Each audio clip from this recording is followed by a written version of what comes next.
You folks are too kind. But it's good to be here today, and it's good to see all of you. Ladies and gentlemen, good afternoon. As was mentioned, I am David A. Clarke, Jr., the Sheriff of Milwaukee County, Wisconsin, and I stand here as one of we the people.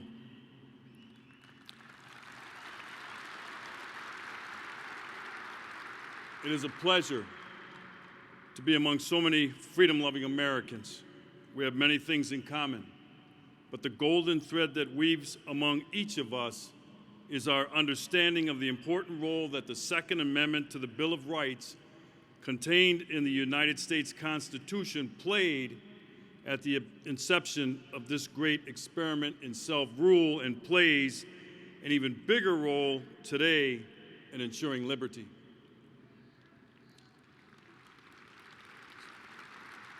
So why am I here? Why is the county sheriff among the giants and heavyweights privileged to address this gathering of hardworking, God-loving patriots that make up the United States of America? Giants like Mark Levin. I love Mark Levin. He's like me, he plays smash-mouth politics. I am here because, as you already know, the country that we understood at its founding is under siege. It's under siege by a cabal that would transform us into something other than what the Founding Fathers wanted for every generation that followed. Our liberty is under siege by people like former New York Mayor Michael Bloomberg and his group, Mayors Against the Second Amendment, of which the mayor of Milwaukee, Tom Barrett, proudly proclaims to be a founding member. This group of tyrants wants to disarm us. They want to deny you and me our freedoms guaranteed under the Constitution of the United States. Our Second Amendment is under siege by intellectual elitists like former United States Supreme Court Justice John Paul Stevens, who wrote in an editorial in the Washington Compost newspaper, as Mark Levin affectionately likes to call it. Justice Stevens said that this confusion over the meaning of the Second Amendment can be solved by adding 5 words. He would rewrite it to read, a well-regulated militia being necessary to the security of a free state, the right of the people to keep and bear arms, now get this, when serving in the militia shall not be infringed. My reaction was, what? Now I know that people like Justice Stevens like to think that they're smarter than the rest of us, but with all due respect, just what part of shall not be infringed does Justice Stevens not understand?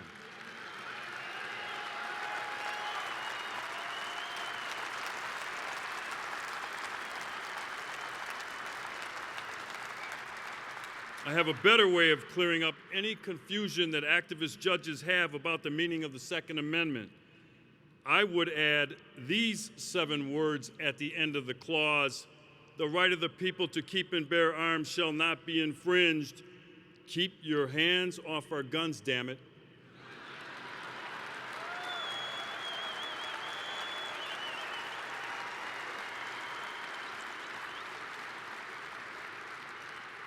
There, those 7 words should clear up any confusion. My fellow patriots, I've had it, and I'm tired of seeing the Second Amendment treated like the bastard child of the Bill of Rights.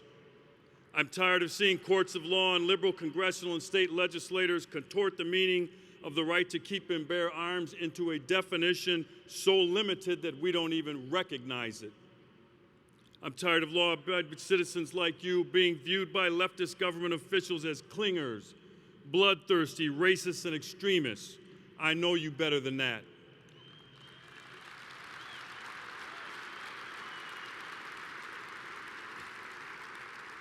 These people know that the first step toward putting us back into subservience to government is to disarm us. And that's why they fear you, because you possess the means under the Bill of Rights, the Second Amendment, to keep government in check.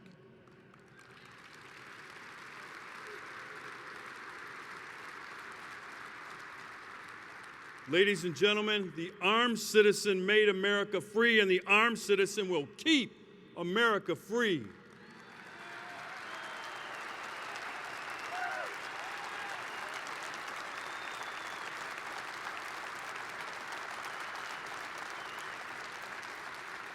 And I'm here for another reason.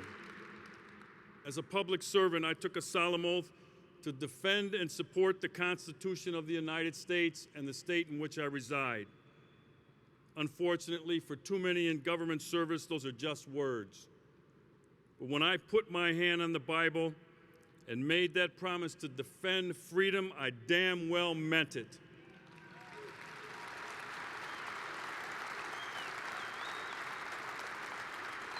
So as a career cop of 35 years, I got tired of seeing good people like you being raped or having guns stuck up against your heads and your property taken. I got tired of seeing law-abiding people having their homes broken into, their cars stolen, being intimidated by thugs and gangs, and being prisoners in their own homes, afraid to go outside or let their kids play in front of their house because their neighborhoods were under control of the criminal element. I decided it was time for me to partner with law-abiding people like you on going on offense against the criminal element and begin to fight back.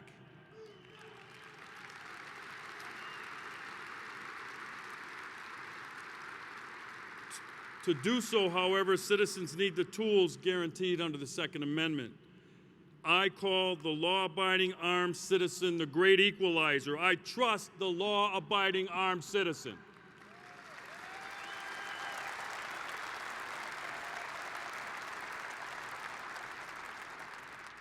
In my county recently, a maintenance man simply doing his job in an apartment building in a high crime area was being savagely beaten by 3 suspects, one wielding a small club. He told me afterwards he thought he was going to die. He was able to pull his firearm from its holster and deliver 2 shots, killing 2 of the suspects and saving his own life.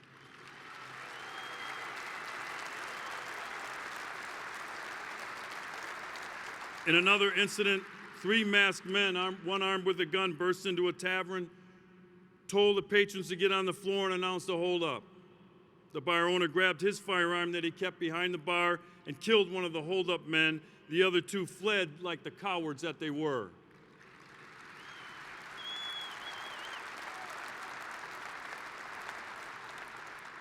In a third instance, a Good Samaritan driving home from work stopped to aid a woman who was being violently beaten on a sidewalk by a man. When he told the suspect to stop beating the woman, the suspect turned and ran at the Good Samaritan, who pulled his gun from his holster, pointed it at the suspect, and told him that if he took one more step, he would shoot him.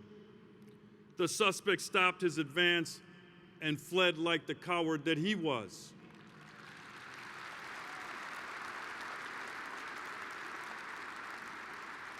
Ladies and gentlemen, those firearms in the hands of law-abiding citizens saved people's lives.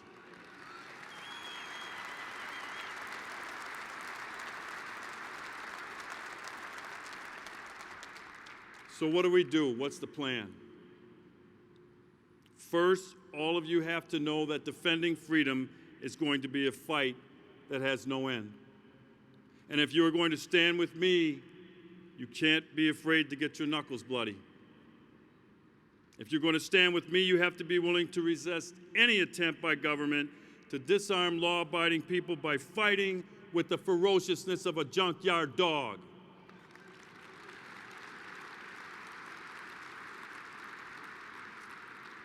For it says in the Declaration of Independence that it is our right, it is our duty to throw off such government and to provide new guards for our future security.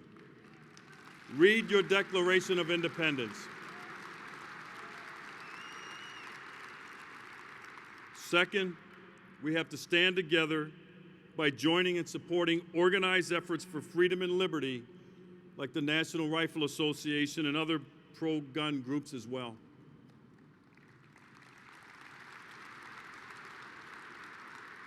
And third, we need to support elected officials who demonstrate, not just talk, because in my world, talk is cheap.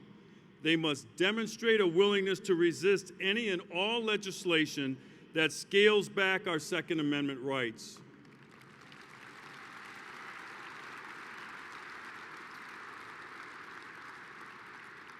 These legislators have to vow publicly that they will vote down any legislation that limits magazine capacity and legislation like universal background checks that are nothing more than a smokescreen toward gun confiscation from law-abiding citizens like you.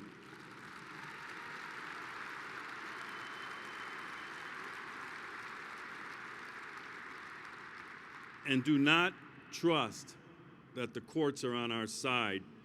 Justice John Paul Stevens proved that. Ladies and gentlemen, I'll close with this.